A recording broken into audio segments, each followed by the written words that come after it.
Assalamualaikum warahmatullahi wabarakatuh. Perkenalkan, nama saya Dina Oktasari, NIM 2020201042, Program Studi Pendidikan Guru Madrasah Ibtidaiyah, Fakultas Ilmu Tarbiyah dan Keguruan, Universitas Islam Negeri Raden Fatah Palembang. Video ini saya buat untuk memenuhi tugas ujian tengah semester mata kuliah materi IPS MI dengan dosen pengampu Bapak Joko Rohadi Wibowo MPDI. Video ini membahas mengenai IPS dan ilmu-ilmu sosial. A. Pengertian ilmu pengetahuan sosial. Ilmu pengetahuan sosial adalah mata pelajaran di tingkat sekolah dasar dan menengah dan program studi di perguruan tinggi. Pengertian ilmu pengetahuan sosial di tingkat persekolahan mempunyai perbedaan makna, disesuaikan dengan karakteristik dan kebutuhan peserta didik. Khususnya antara IPS untuk sekolah dasar dan IPS untuk sekolah menengah. Pengertian IPS di persekolahan tersebut ada yang berarti nama mata pelajaran yang berdiri sendiri, gabungan dari sejumlah mata pelajaran atau disiplin ilmu, dan ada yang berarti program pengajaran. B. Pengertian ilmu-ilmu sosial. Ilmu-ilmu sosial adalah konsep untuk mendefinisikan kedisiplinan akademik yang memberikan perhatian pada aspek kemasyarakatan manusia. Selanjutnya C. Karakteristik ilmu-ilmu sosial. Ada beberapa karakteristik ilmu-ilmu sosial. Yang pertama, berbagai batang tubuh disiplin ilmu-ilmu sosial yang diorganisasikan secara sistematis dan ilmiah. 2. Batang tubuh disiplin itu berisikan sejumlah teori dan generalisasi yang handal dan kuat serta dapat diuji kebenarannya. 3. Batang tubuh disiplin ilmu-ilmu sosial disebut juga struktur disiplin ilmu dan fundamentai ide. 4. Teori dan generalisasi dalam struktur disebut pula pengetahuan yang dicapai lewat pendekatan konseptual, lewat proses bertanya, hipotesis, dan pengumpulan data. Ada beberapa ilmu sosial yang juga menjadi sumber IPS. Yang pertama, konsep dasar sosiologi. Konsep dasar yang berkaitan dengan sosiologi, yang dimana sosiologi didefinisikan sebagai ilmu secara ilmiah terhadap lingkungan sosial.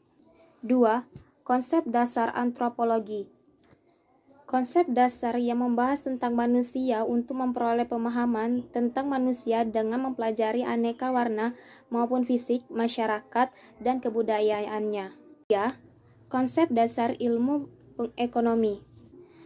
Konsep dasar yang berkaitan dengan kebutuhan perekonomian manusia dan upaya-upaya untuk memenuhi kebutuhan manusia guna untuk mencapai kemakmuran. Adapun manfaat mempelajari ekonomi yaitu: pertama, membantu cara berpikir yang tepat dalam pengambilan keputusan. Kedua, membantu memahami masyarakat. Ketiga, membantu pemahaman terhadap masalah globalisasi. Keempat, membangun masyarakat yang demokrasi. 4. Konsep dasar geografi. Konsep dasar yang berkaitan dengan gejala maupun proses kehidupan di bumi yang menyangkut gejala dan proses alamnya, yang melibatkan kehidupan tumbuhan, hewan, dan manusia untuk menjadi penghuni bumi. Objek studi geografi ada dua. Yang pertama, objek material. Yang kedua, objek formal. 5. Konsep dasar sejarah. Konsep dasar sejarah yang menjadi kajian sejarah yang semua kehidupan manusia di masa lalu, sekarang, dan masa yang akan datang. 6. Konsep dasar ilmu politik. Konsep dasar ilmu politik yang membahas mengenai teori dan praktek politik serta gambaran dan analisis sistem politik yang berkenaan dengan kekuasaan, sumber kekuasaan, konflik, dan pengambilan keputusan. 7. Konsep dasar psikologi sosial. Konsep dasar psikologi sosial berkenaan dengan proses mental dan pengaruhnya terhadap perilaku yakni gejala dan kejiwaan manusia. Selanjutnya, D. Hubungan IPS dengan ilmu-ilmu sosial. Yang pertama, hubungan IPS dan geografi. IPS mengambil materi dari geografi yang terkait dengan bumi, garis lintang, garis bujur, arah, jarak, lokasi ruang, kondisi ruang, serta lingkungan, sumber daya alam, serta interaksi antar bangsa dan manusia dengan lingkungan. 2. Hubungan IPS dan ekonomi. IPS mengambil materi ekonomi terkait dengan usaha manusia untuk mencapai kemakmuran dan gejala-gejala serta hubungan yang timbul dari usaha tersebut. 3. Hubungan IPS dan ilmu politik. IPS mengambil ilmu politik yang membahas usaha manusia, mengorganisasikan kekuasaan dalam mengatur manusia serta menyelenggarakan kepentingan rakyat dan bangsa. 5. Hubungan IPS dan ilmu sejarah. IPS mengambil materi ilmu sejarah yang terkait dengan cara hidup manusia dilihat dari kurun waktu masa lalu. 6. Hubungan IPS dan antropologi. IPS mengambil materi antropologi yang terkait dengan kajian hasil budidaya manusia dalam menjaga eksistensinya dan usaha meningkatkan kehidupan baik aspek lahiriah maupun batiniah. 7. Hubungan IPS dan sosiologi.